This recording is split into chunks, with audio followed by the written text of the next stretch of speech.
storm. It'll wreck your guidance systems. Copy that. We have a visual on Charlie.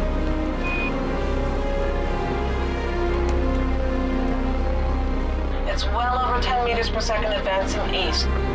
Charlie's on the ground. We're collecting the water sample. Gotcha. It's obscuring our view of Melas. Expect some comm interference. Ares Pegasus, what's your position? Just parked up. Should have let me drive. Can't see a thing. Where's the ladder? Hope you enjoyed the ride, because the forecast says you are grounded.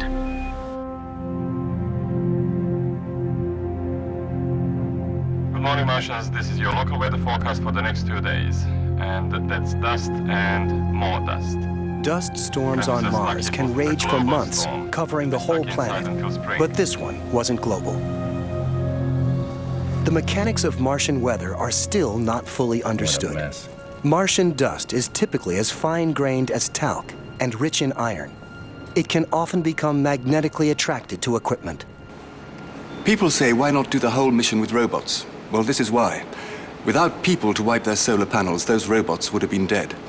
Oh, they're great for certain tasks, don't get me wrong, but you can't really program initiative. They don't respond in the same way to that glint on the horizon or subtle change in rock color. You really can't beat a pair of eyes, a hand, and a hammer. Okay, now this isn't cricket now. Go on then. Season 1 in the Martian League. Hang on, hang on.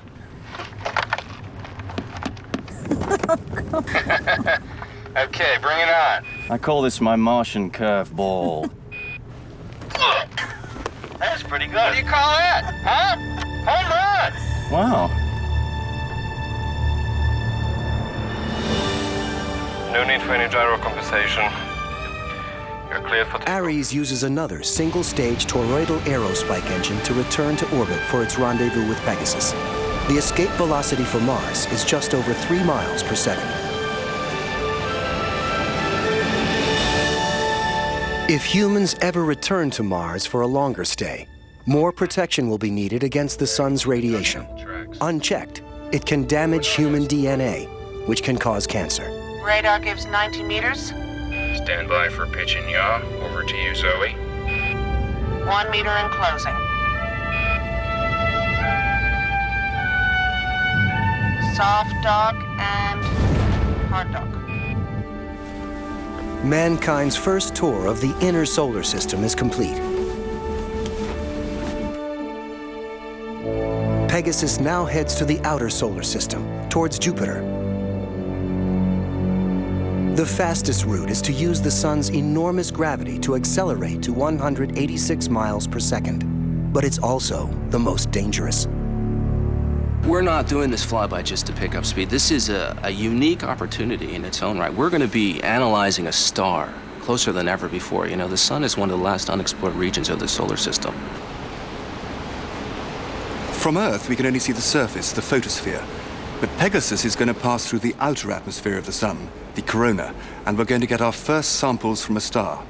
During the solar flyby, the ship will need extra protection, her own magnetic field, to repel the sun's lethal high-energy particles.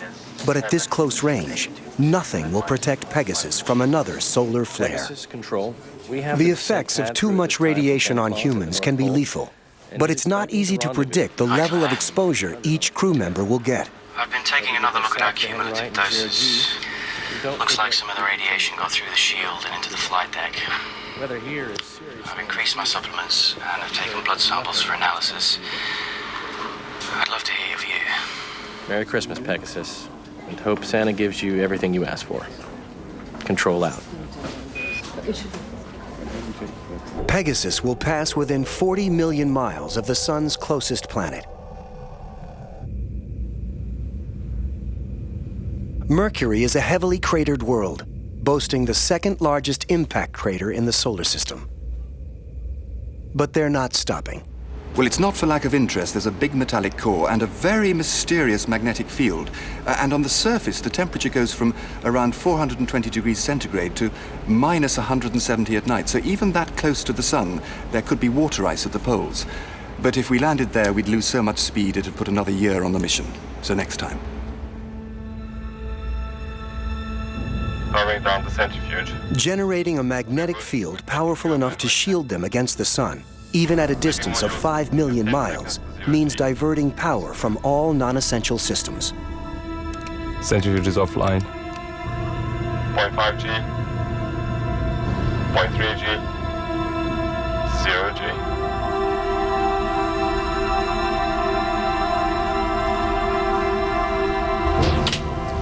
What was the final word on the aircon? Sorry, we need those amps. We've got to power it down.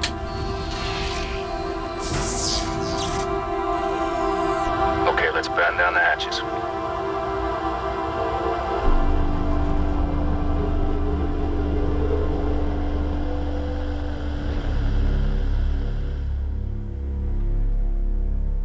Slowing round to the native X-axis. As Pegasus nears the point of closest approach, she rotates 180 degrees and uses her disk as extra protection. Coming up on 40 degrees. Shallow in 10 seconds. Most life on Earth depends on the sun, but this close to it, the astronauts only hope they can survive its awesome power. We have totality. Magnetic field is going up.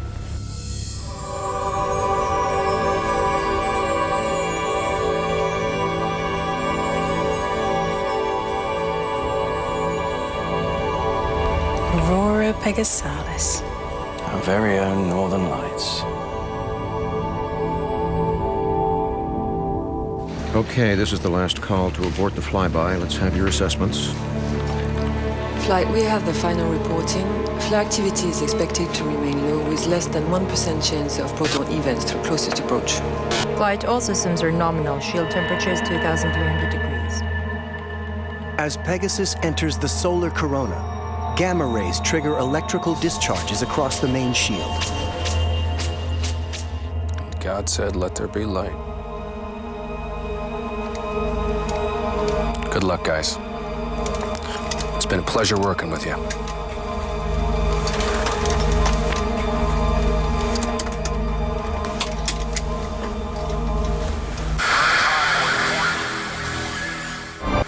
They're in the outer atmosphere of the sun. The Pegasus crew is about to fly closer to the sun than anyone has ever been. I'm not hearing them anymore. They've taken all known precautions, but no one knows if they'll survive this flyby. Still getting strong biosensor readouts.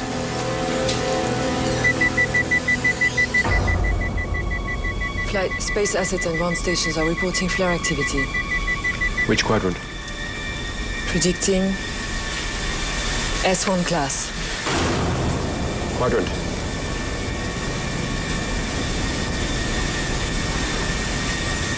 That's west. Confirmed. Might disrupt our comm a little, that's all.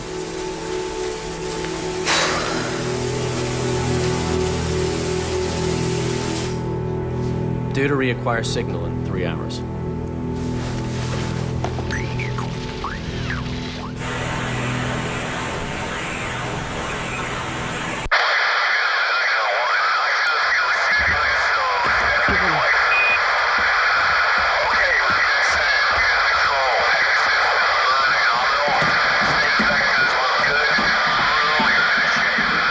Trajectory confirmed. Flight, we'll need a couple of mid-course corrections for Jupiter, but it's acceptable.